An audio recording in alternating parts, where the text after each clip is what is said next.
Olá, alunos! Iniciaremos a nossa unidade 3, onde abordaremos o planejamento curricular. Daremos uma orientação sobre o planejamento e execução, a avaliação do currículo e o currículo na escola. Planejamento e execução. Todo planejamento ele deve ser elaborado e organizado de forma criteriosa. Então, o planejamento do currículo envolve vários fatores. São eles: o diagnóstico das necessidades educacionais, a formulação de objetivos educacionais, seleção dos conteúdos, a organização desses conteúdos, seleção e experiências de aprendizagem, organização de experiências de aprendizagem e avaliação. Deve estar embasado no diagnóstico das necessidades educacionais, considerando o contexto socioeconômico, o contexto político e cultural do aluno, da nossa clientela, suas experiências e interesses. O currículo também deverá possibilitar situações de aprendizagem, através das quais o aluno possa construir o seu conhecimento e, através dele, formar conceitos, valores e habilidades, como processo de crescimento individual e social. Os objetivos expressos em currículos educacionais devem ser claramente definidos e os conteúdos selecionados adequadamente. A seleção dos conteúdos deve ser coerente com os fins e objetivos educacionais estabelecidos pela escola, em consonância com a fundamentação legal, filosófica, sociológica e biopsicológica da comunidade e sociedade, possibilitando a aprendizagem dos alunos. Avaliação do currículo. Para avaliar o currículo, deve seguir etapas do planejamento: os fins educacionais, os objetivos, sequência dos conteúdos de ensino, estratégias utilizadas no procedimento ensino-aprendizagem, competência dos professores, materiais instrucionais e aprendizagem dos alunos. Os professores, os pais e a comunidade escolar são fonte de dados importantes para avaliação que norteará o replanejamento necessário ao desenvolvimento do currículo. Como nós sabemos, todo currículo é flexível e deve ser replanejado sempre que houver uma necessidade. Nessa abordagem, destacamos a importância da construção do conhecimento e do planejamento curricular na ótica interdisciplinar, visando a interdisciplinaridade. O enfoque interdisciplinar na proposta do planejamento, execução e avaliação curricular é o de contribuir para a elaboração de currículos e programas capazes de refletir a respeito da busca da interação entre o ensino, o conhecimento, a realidade do estudante e as funções da educação no preparo para a vida. Sendo a escola um espaço de construção do conhecimento, se faz necessário que as ações educacionais por ela desenvolvidas contribuam na formação integral dos estudantes. Esta característica se faz necessário para que possam saber lidar com as diversidades no contexto social em que vivem. O conhecimento que se faz necessário é o integral e o contextualizado. A aquisição de conhecimentos e habilidades isolados e descontextualizados pouco contribui para a formação de pessoas capazes de participar de uma sociedade globalizada e cujos problemas tornam-se mais complexos e gerais. A interdisciplinaridade é como um elo de ligação entre as disciplinas e as consequências para a construção de novos conhecimentos. Sabemos que a questão interdisciplinar desempenha um papel fundamental na realização dos objetivos, dentro de um projeto pedagógico e, consequentemente, no planejamento e avaliação. Educação contribuindo para a formação do homem pleno, inteiro, uno, que alcance níveis cada vez mais competentes de integração com o mundo, a fim que seja capaz de resolver os problemas globais que a vida lhe apresenta. Podemos, assim, produzir conhecimento, contribuindo para a renovação da sociedade e a resolução dos problemas com que os diversos grupos sociais se defrontam. A adequação do currículo à realidade escolar é um conjunto de conhecimentos e experiências de aprendizagem oferecido aos estudantes. Passa por vários níveis ou instâncias de elaboração. O currículo real é aquele que se desenvolve na escola, toma forma e corpo na prática pedagógica. O currículo formal é transformado e reorganizado para adequar-se à realidade da escola, articulando as opções dos professores e as necessidades dos alunos, ao tempo das disciplinas no quadro curricular, a divisão do tempo diário das aulas, aos materiais e recursos disponíveis, às formas de controle e acompanhamento dos alunos, aos valores preservados e vividos no cotidiano escolar, enfim, a todo um modo de vida na escola. Essa reorganização dos saberes a serem ensinados é também fruto de negociações, opções, decisões que envolvem os educadores e viabilizam a proposta pedagógica nas condições reais da escola. Fora da escola, estabelecem prioridades a partir da política educacional. Organizam-se diretrizes, leis, orientações e indicações dos conteúdos de ensino. Os saberes são selecionados, organizados, sequenciados e frequentemente detalhados em materiais como livros didáticos. Em cada escola, essas condições estão presentes e interferem na realização do currículo, impondo cortes, simplificações e ritmos de desenvolvimento aos conteúdos e, ao mesmo tempo, introduzindo aprendizagens implícitas que tanto podem favorecer quanto impedir a realização das intenções educativas declaradas pelos educadores. Na escola, se aprende mais do que conteúdos sobre o mundo material e social. Tanto os currículos formais quanto o vivido constituem um ambiente simbólico, material e humano que se modifica constantemente. Dessa forma, as decisões curriculares não são neutras nem científicas, envolvendo questões técnicas, políticas, éticas e estéticas. Essas dimensões que perpassam qualquer formulação curricular constituem o que se denomina currículo oculto. É por intermédio, especialmente do currículo oculto, que diferentes mecanismos de poder penetram na escola sem que estejam explícito no currículo formal ou vivido.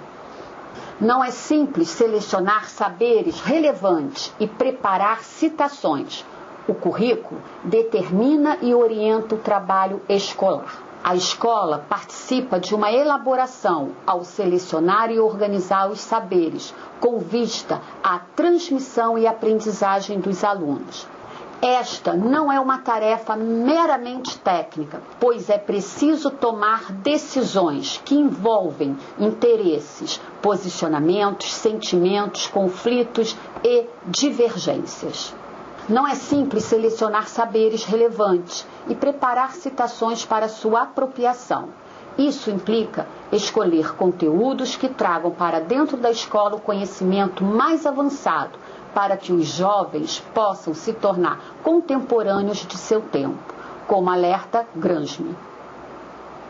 Implica também selecionar conteúdos cuja abrangência explicativa contribua para a compreensão da sociedade e da cultura em que vive e da realidade mais ampla. Fortalecer o poder e a autonomia da escola. É preciso não omitir problemas e contrastes sociais para poder explicar o presente em sua complexidade e refletir sobre alternativas de transformação social. Segundo Santos e Moreira, essa seleção deve fortalecer o poder e a autonomia de grupos submetidos a qualquer forma de exploração, opressão e discriminação. um currículo anti-marginalização não apenas contém tópicos ou lições sobre os problemas de grupos oprimidos, mas privilegia em todo o seu conteúdo e forma essas questões. Reflexão sobre a seleção dos conteúdos e seus desdobramentos. A escolha dos conteúdos exige refletir se os saberes selecionados não escondem conflitos e problemas sociais. Permitir que circulem na escola discursos e vozes de diferentes grupos e atores sociais, começando pelos próprios alunos. Atenção, essa escolha não se reduz ao planejamento do início do ano, mas constitui uma contínua reflexão sobre a seleção e seus desdobramentos ao longo de todo o ano letivo. Formas específicas de organização e apresentação do currículo. Elaborar o currículo é ainda preparar sua divulgação organizando os saberes escolhidos, de modo a serem desenvolvidos na situação escolar. É planejar situações de ensino e aprendizagem, cuidando da articulação entre conteúdo e forma, com vistas à apropriação do conhecimento pelos alunos. É preciso ter toda a atenção para não correr riscos, como de buscar uma forma ideal ou uma metodologia genérica de ensino, como se fosse possível ter uma fórmula para resolver toda a complexidade da aprendizagem escolar. O modelo de ensino baseado apenas na transmissão coletiva consegue dosar o conhecimento em porções que cabem no tempo descontínuo das aulas. Elas são explicadas, resumidas, memorizadas, com o apoio dos livros didáticos, que organizam os conteúdos em lições e exercícios de fixação. Mas tal modelo não parece favorecer a aprendizagem real dos alunos. Para que sejam apropriados, conteúdos específicos pedem formas específicas de organização e apresentação, ou seja, de ensino. E pessoas diferentes respondem de modos diferentes diante de situações de aprendizagem. Limites da organização. Dentro dos limites da organização escolar, é preciso buscar maneiras de ensinar compatíveis com a metodologia específica das diferentes áreas do currículo e que se respeitem as características do processo humano de conhecimento e de aprendizagem. Transformação em ferramenta de compreensão do real.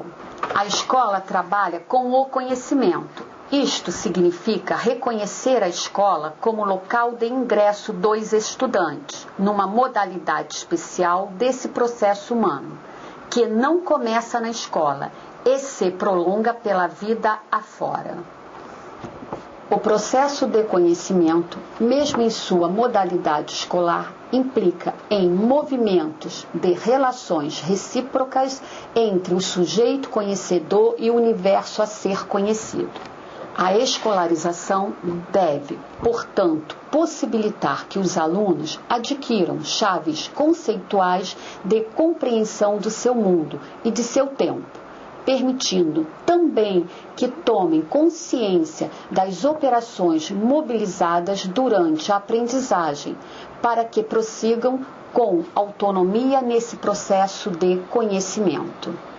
Diante do recorte organizado de saberes que constituem o currículo, não se pode pensar em simplesmente entregar informações prontas a sujeitos que não a recebam e assimilem.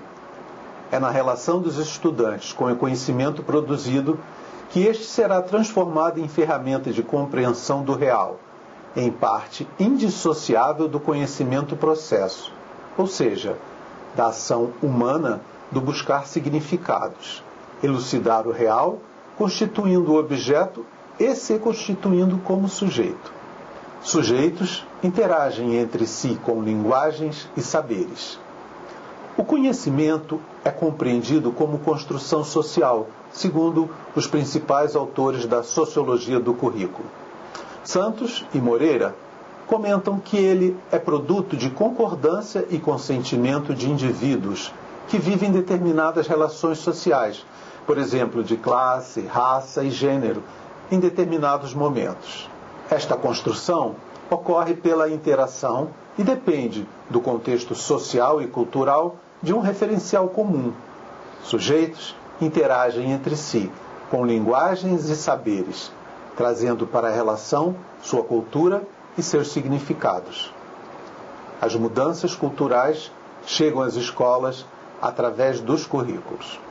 Processo e produto do conhecimento estão presentes na construção do conhecimento escolar. Selecionar conteúdos não é apenas fazer uma lista de conhecimentos que se pretende transmitir no modelo escolhido a priori. Na verdade, o currículo resulta das condições reais em que se dá o trabalho com o conhecimento. E é nesse sentido que entendemos que as mudanças culturais chegam às escolas através dos currículos, provenientes das práticas concretas. Articulação do currículo. Articular o ensino e a aprendizagem implica articular conteúdo e forma, tornando cada vez mais o ensino favorável à ocorrência da aprendizagem. Isto exige riqueza de situações, experiências e recursos para favorecer o processo múltiplo, complexo e relacional de conhecer e incorporar dados novos ao repertório de significados, utilizando-os na compreensão orgânica dos fenômenos e no entendimento da prática social. Caro aluno, chegamos ao final da unidade, cujo tema foi planejamento curricular. Espero que você tenha iniciado uma reflexão da importância do planejamento e do processo de elaboração, execução e avaliação do currículo.